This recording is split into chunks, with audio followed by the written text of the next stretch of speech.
Hello and welcome back to the Living on Lemonade podcast. I'm your host, Lauren.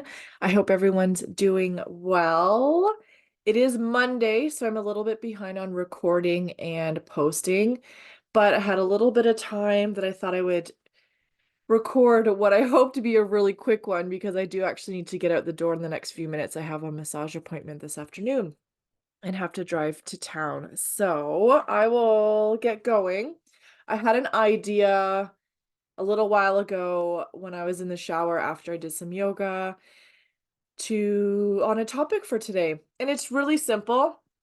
I've talked about it before, but I was thinking about this last week and any kind of inspiration or just mindfulness stuff I became aware of. And then I started also thinking about, hey, that can kind of be part of how I run this podcast, and it kind of has been in the past when I create podcast episodes.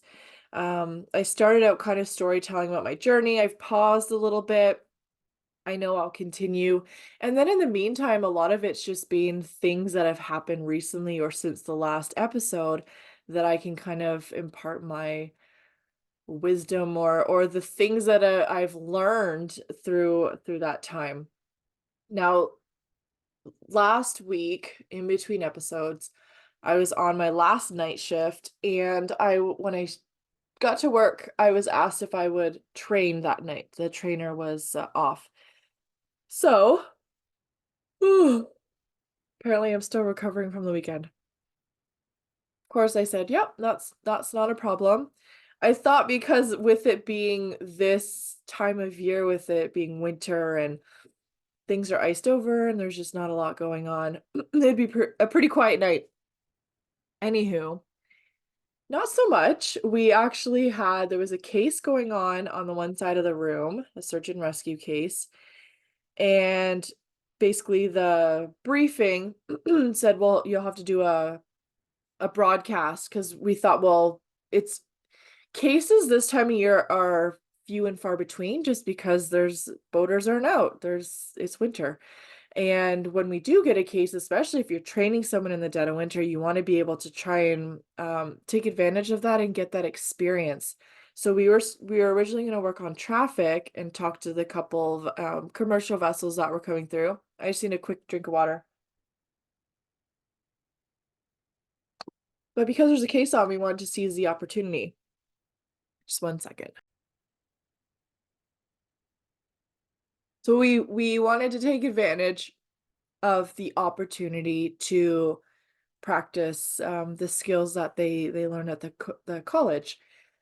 Now, it's funny because in the handoff it's just like, oh, you'll have to do a broadcast. So for a little bit of background, when we work cases, and I can't go into details about the cases, but we oftentimes, depending on the case, we have to go out on the hailing and distress channel, and basically we're just broadcasting the information about the case so that if there's happens to be a vessel in the area and they can help us, they're hearing the information of what's going on. So we're basically just sitting there starting to get settled in a little bit, and then we were going to wait till we had to do the next broadcast. In the meantime, we got all kinds of communications we had like multiple assets involved in the air and on the water, which was interesting, and gave the trainee a lot of experience asking questions, going back, passing along information. In the government, there's lots of what do you call them, acronyms. So learning what those acronyms mean, because we just fly them around casually, right, as part of our lingo, but for someone new, they don't necessarily know the acronyms. Now, when we first sat down, they were very nervous, and to actually be like speaking live on the radio and to be talking to real people, because at the college it's all simulated with our instructors, right? So we get the procedures down, we get all the nitty-gritty details kind of down to a science, that we have them memorized. We know how to do certain broadcasts and what they sound like because it's all formulated. It's all like an international standard, or at least national standard. And but to have to do it live on the radio, it's recorded and other people are listening, real people, can be really intimidating. And one thing that came to me while we were starting, because I said, like, you know your stuff. You're just doing it again. It's just you're going to be talking to someone other than your instructors, basically. And one thing, I'm sure I've mentioned it here before, but that really was relevant in this situation is a mantra or like a life, a saying that one of my college friends back in the day said, and it's really stuck with me. And I apply it every time I'm trying something new and going through a new learning curve is hurry up and suck. And I told them that the other night. I said, it's okay. You're not going to get it perfect the first time. I'm here to help guide you. If you're stuck on what to say, I'll tell you what to say just so that we can keep things going. I also explained how, like, understanding how our brain works when we're stressed. We talk about that amygdala, the fear stress center that gets fired up when we're stressed out, and then our prefrontal cortex in the front of our brain, the last thing to have been developed as part of our evolution. It's in charge of decision making, problem solving, and just being clear minded and being able to like do life. It tends to shut down when that amygdala gets fired up because the amygdala takes over so that we can survive whatever we're going through, whether it's real or perceived. So I told her, like, take a deep breath before you go out, kind of bring yourself back in a little bit and bring that prefrontal cortex online so you don't blank out. Either way, if you forget your words, that's what I'm here for. I'm going to feed them to you so that you can get through it, and then we can review it after. And just essentially, I said, you have the skills, but you're going to get tongue tied. You're going to get nervous on your first few cases. And I said, just hurry up and suck. We just want to suck. We want to get through the awkwardness, the stumbling, the mumbling, the part that maybe we look back and it's a little bit cringe, but it doesn't need to be cringeworthy because the reality is we're jumping into it. We're trying something new in a new sense. Like they know the procedures. It's just a matter of doing it actually with real people now and not simulated. And that adds that element of can add that element of fear or just insecurity, right?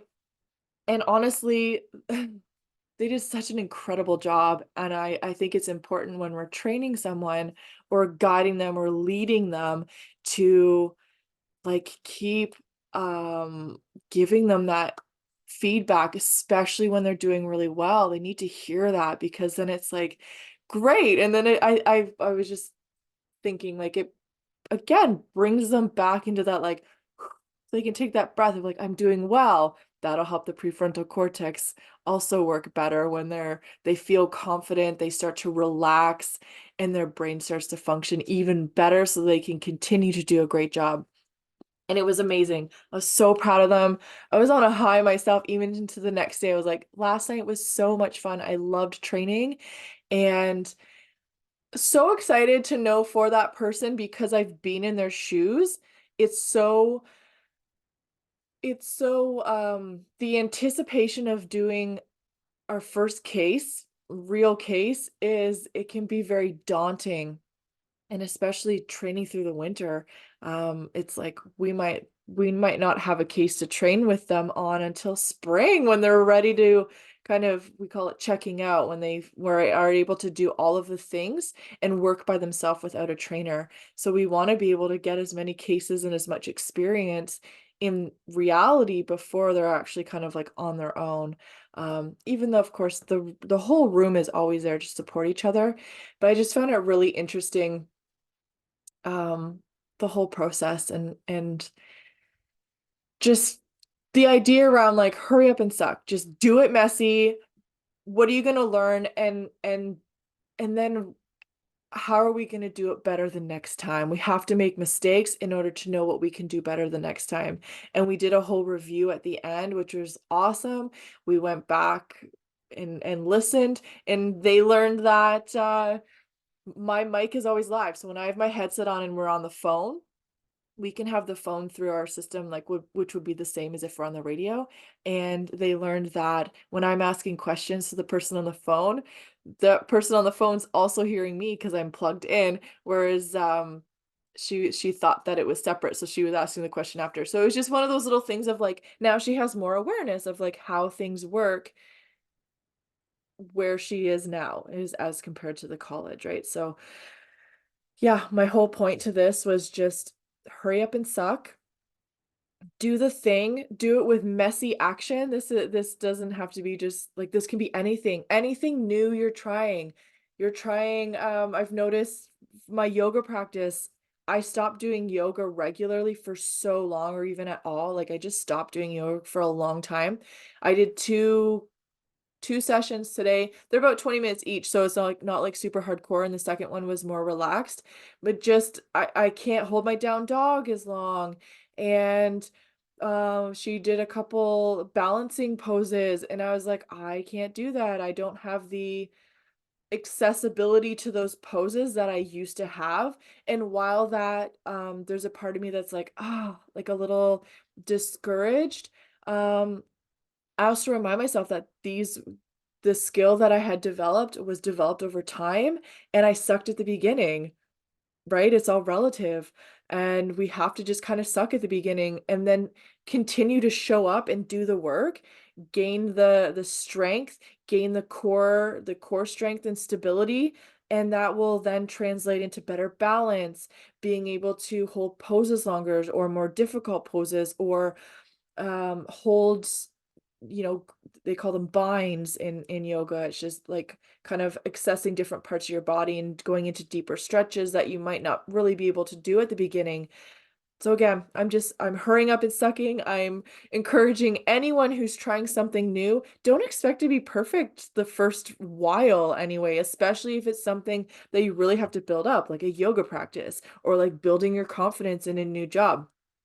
You're supposed to suck. That's how you learn. If you did everything perfect, there'd be no it's harder even to retain information unless you're making mistakes every once in a while. You can go, "Oh, okay, I wasn't supposed to do it that way." And then you can learn why you weren't supposed to do it that way to then have a better understanding of why you're supposed to do it a certain way in order for it to be correct, right? You have more context to what you're actually learning and implementing. So then you can be more intentional with what you're doing and do your job better, or whatever activity you're doing better. So that's the moral of the story for today. I did want to keep it quick. I think this is my first like quick episode. I always say I want to make this quick, and then it's like still 25-30 minutes. So I think this is a little bit less than that.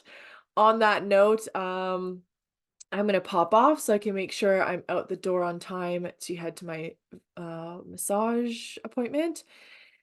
And as always, if you want to hang out with me, you can join the Living on Lemonade with Lauren Facebook group. It's on Facebook. I'll have the link in the show notes. And on Instagram, Ms. Lauren Gilhula. I'm on TikTok too. I haven't really done much with it. I've done a few posts, but it's something, again, that's on my to-do list, and I'm just balancing all the things. Some things are just like I'm not um giving as much energy to right now, so that I can focus on the other things that will give me more capacity to the things I want to do, if that makes sense, instead of trying to juggle 8 million things and burning myself out. So if I'm quiet on social media, it's because I'm focusing my attention to my home and my space right now, and getting information and ideas and inspiration as I have those quiet moments of intention while I sort through things that will then lead me to what's upcoming. I have ideas for paid programs. I have ideas for free content. The next February's class, which will end up being a podcast episode. I think it's on the 26th. Oh gosh. Let me check that really quickly before I pop off here. But it is going to be on emotions. So, yes, it's called Energy in Motion. It will be live in the Facebook group, the Living on Lemonade Facebook group, on February 26th. It's a Monday at 8 p.m. I'll go live and do a training. as part of our, like, monthly class, and then it'll be a podcast episode after that. I have another great one coming up. I just collaborated with a friend, and she has it set it'll be on the 21st, so probably the February 26th episode will be that recording, so that I didn't wanna post my version of it before hers, so stay tuned for that, some stuff coming up. I have ideas for guests, so hopefully, we'll get some stuff lined up so you're not just listening to me every week, but even as it is, I hope there's little nuggets to take, with you, and I hope everyone's doing well. If you need some love, I'm sending it to you, and we'll see you inside the next episode. Bye, everyone.